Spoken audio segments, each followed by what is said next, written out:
नमस्कार विद्यार्थियों, आज हम रीट लेवल सेकंड 2015 का बाल विकास एवं शिक्षा शास्त्र का प्रश्न पत्र हल करेंगे। पहला प्रश्न है, एनसीएफ 2005 में कला शिक्षा को विद्यालय में जोड़ने का उद्देश्य है। तो इनमें ये दोनों कथन भी सही है, ए और बी दोनों सही है। तो सांस्कृतिक विरासत की प्रशंसा करना, छात्रों के व्यक्तित्व और मानसिक स्वास्थ्य को विकसित करना। प्रश्न संख्या 2, जब बालक की परीक्षा द्वारा मापी हुई योग्यता के सही मूल्यांकन में स्थायित्व होता है तब उस परीक्षा को कहते हैं विश्वसनीयता परीक्षा कहते हैं उसे। प्रश्न संख्या 3, खाली जगह में मापन की भूमिका सब सीखी हुई कुशलताओं में निष्पादन का एक संपूर्ण अवलोकन देती है तो उसे योगात्मक मूल्यांकन कहते हैं। तो यह बनती है योगात्मक मूल्यांकन में मापन की भूमिका सब सीखी हुई कुशलताओं में निष्पादन का एक संपूर्ण अवलोकन होती है। प्रश्न संख्या 4, अनुसंधान जो सामाजिक समस्या से संबंधित होता है तथा विद्यालय की जनशक्ति के द्वारा विद्यालय में क्रियाकलापों के सुधार हेतु संचालित किया जाता है कहलाता है। तो विद्यालय के क्रियाकलापों के संचालन हेतु संचालित किया जाता है तो उसे क्रियात्मक अनुसंधान कहते हैं। बच्चों, उपलब्धि परीक्षण दिए जा सकते हैं लेकिन किताबों में 2 प्रकार बताए जाते हैं, लेकिन माध्यमिक शिक्षा बोर्ड ने इस प्रश्न को बोनस में डाला है।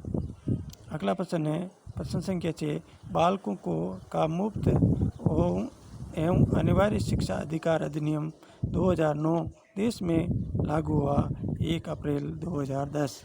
अगला प्रश्न देखते हैं। जब तक हमारे चैनल को लाइक शेयर सब्सक्राइब करते रहो। अगला प्रश्न है,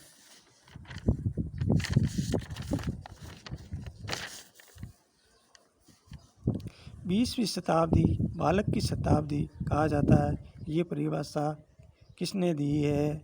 तो क्रो है। अगले प्रश्न संख्या 8, इस अवस्था को मिथ्या पक्वता का समय भी कहा जाता है या मिथ्या अवस्था भी कहा जाता है। तो बाल्य अवस्था को कहा जाता है। अगली प्रश्न है, मनुष्य का जीवन का आरंभ मूलतः घटित होता है तो इसका के आंसर है केवल एक कोष से है। अगला है प्रश्न संख्या 10, शैशव अवस्था की विशेषता नहीं है नैतिकता का होना, ये किशोर अवस्था की विशेषता है और तीनों विशेषता शैशव अवस्था की है। शारीरिक विकास की तीव्रता, दूसरों पर निर्भरता, मानसिक विकास में तीव्रता। गामक विकास से हमारा तात्पर्य मांसपेशियों के विकास से तथा पैरों के उचित उपयोग से तो इसका आंसर होगा शक्ति और गति।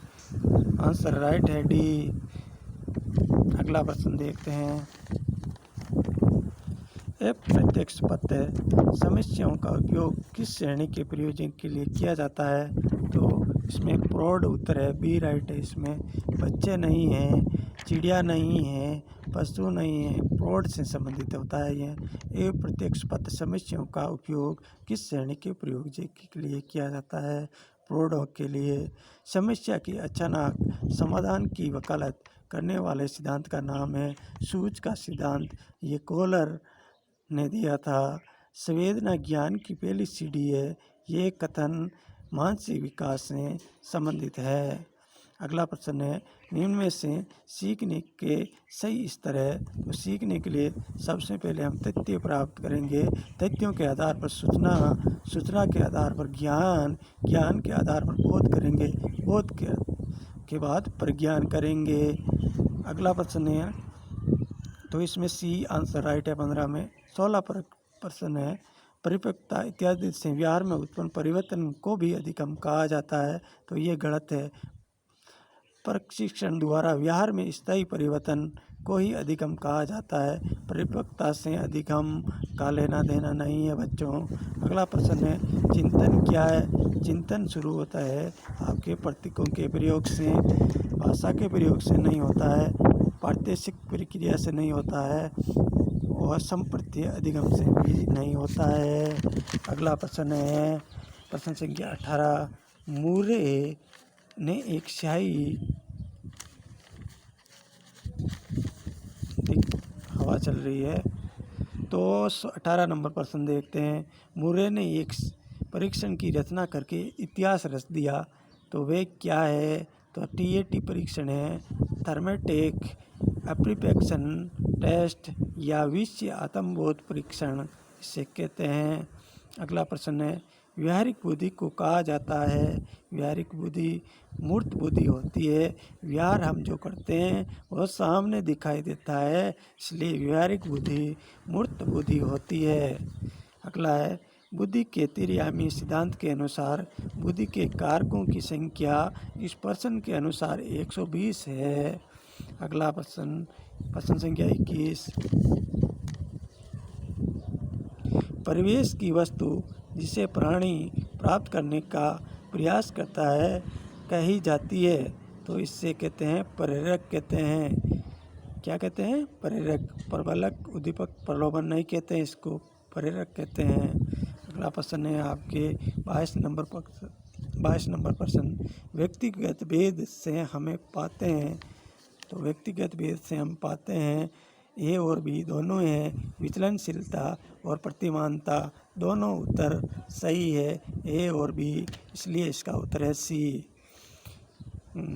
अगला प्रश्न है आपके 23, मेरेडिथ के अध्ययन के आधार पर कहा जा सकता है कि सामान्य रूप से उन परिवारों के बालक जो मानसिक स्तर से ऊंचे होते हैं, तो कैसे बालक होते हैं? वो अधिक स्वस्थ और विकसित होते हैं, उनकी मानसिक स्थिति सामान्य रूप से अधिक होती है। ये बात मेरेडिथ कह रहे हैं, मैं नहीं कह रहा हूँ।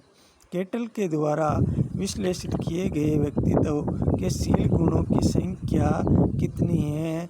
तो केटल के द्वारा शील गुणों की संख्या 16 बताई गई है। 13 भी नहीं है, 15 भी नहीं है, 14 भी नहीं है। तो केटल के द्वारा बताई गई शील गुणों की संख्या 16 है।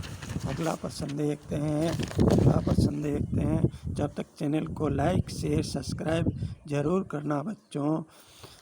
हम आपके लिए शिक्षा मनोविज्ञान का रिट लेवल सेकंड 2015 का प्रश्न पत्र आज हम सोल्व कर रहे हैं। अगला प्रश्न है 25 नंबर, सशक्त अभिप्रेरणा सीखने का प्रभावशाली घटक है, तो इसका उत्तर होता है शीघ्र सीखता है। अगर सशक्त अभिप्रेरणा होगी तो बालक जल्दी सीखेगा। जल्दी का मतलब शीघ्र सीखता है। हस्तलिखित की शिक्षा दी जानी चाहिए, तो हस्तलिखित की शिक्षा बालकों मंदबुद्धि के बालकों को दी जानी चाहिए। इसका उत्तर है ए राइट। प्रश्न संख्या 27 कह रहा है, छात्रों में चोरी करने की आदत को कैसे दूर किया जा सकता है? उसको उदाहरण के द्वारा ठीक किया जा सकता है। इसमें ये बालकों को पारितोषिक देकर ये नहीं होगा, उदाहरण देकर यह उत्तर सही है, ताड़न देकर नहीं होगा, सजा देकर भी नहीं होगा। तो उदाहरण पेश करेंगे तो बालक चोरी करने की आदत छोड़ देंगे। अगला प्रश्न है 28, प्रतिभावान बालकों की पहचान करने के लिए हमें सबसे अधिक महत्व देंगे। तो प्रतिभावान बालकों की पहचान करने के लिए हम सबसे अधिक महत्व देंगे वस्तुनिष्ठ परीक्षणों के परिणामों को देना चाहिए। कैसे परिणामों को? वस्तुनिष्ठ परिणामों को। इसका आंसर है बी सही है। अगला प्रश्न है 29, निम्न में से कौन सा तनाव को कम करने का अप्रत्यक्ष ढंग है?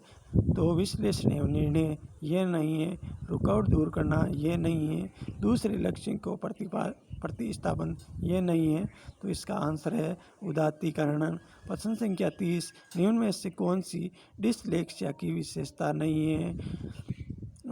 ये है वाचन परिशुद्धता, गति तथा बोध की समस्या, सीधे या उल्टे हाथ के प्रयोग के संबंध में निश्चय, सी है लिखने की धीमी गति, डी है छपे हुए शब्दों को सीखने और याद करने की कठिनाई।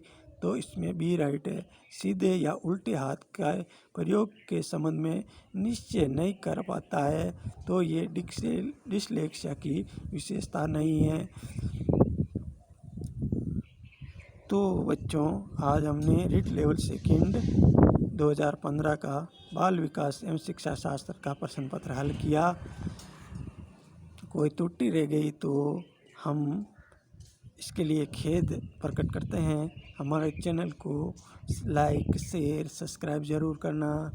धन्यवाद बच्चों।